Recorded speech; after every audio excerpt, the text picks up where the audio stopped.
మనలో చాలా మంది మధ్య తరగతి వాళ్ళమే ఉంటాం. థియేటర్ టికెట్ రేట్లు రోజు రోజుకి పెరుగుతున్నాయి.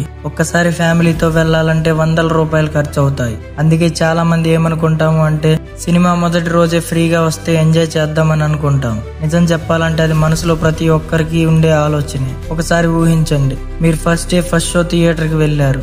సినిమా ఇంకా ముగియక ముందే అదే సినిమా కొన్ని వెబ్సైట్లో HD ప్రింట్ గా అందుబాటులోకి వస్తుంది. ఎప్పుడైనా ఎలా వస్తాయో ఆలోచించారా?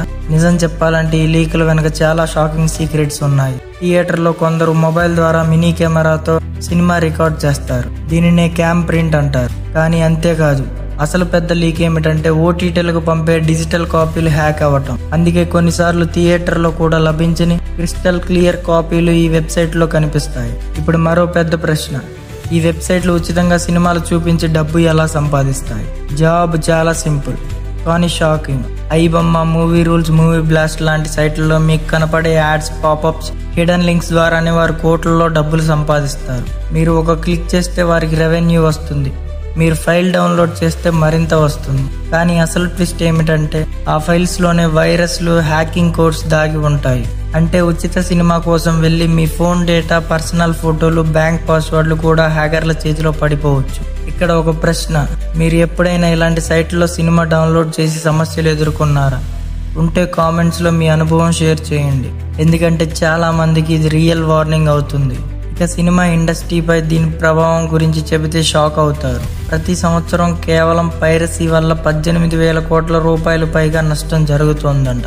ప్రొడ్యూసర్లు, డైరెక్టర్లు మాత్రమే కాదు, light boys, technicians, dance masters, editors వంటి వేలాది మంది జీవనోపాధి కూడా ప్రమాదంలో పడుతుంది.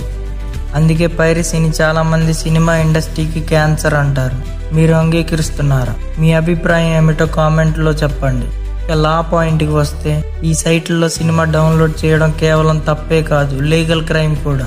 IT యాక్ట్ 2000 ప్రకారం మీరు జైలుకు కూడా వెళ్ళొచ్చు లేదా భారీ ఫైన్ కట్టాల్సి రావచ్చు. కాబట్టి ఉచిత సినిమా చూసి రిస్క్ తీసుకోవడం బెటర్, లేక థియేటర్లో లేదా లీగల్ OTTలో సేఫ్గా సినిమా చూసి టీంని సపోర్ట్ చేయడం బెటర్? కామెంట్ సెక్షన్లో మీ జవాబు రాయండి. ఎందుకంటే మీ ఆలోచనను తెలుసుకోవడానికి నేను చాలా ఆసక్తిగా ఉన్నాను. ఇలాంటి వీడియోస్ చూడాలంటే ఛానల్ని సబ్స్క్రైబ్ చేయండి.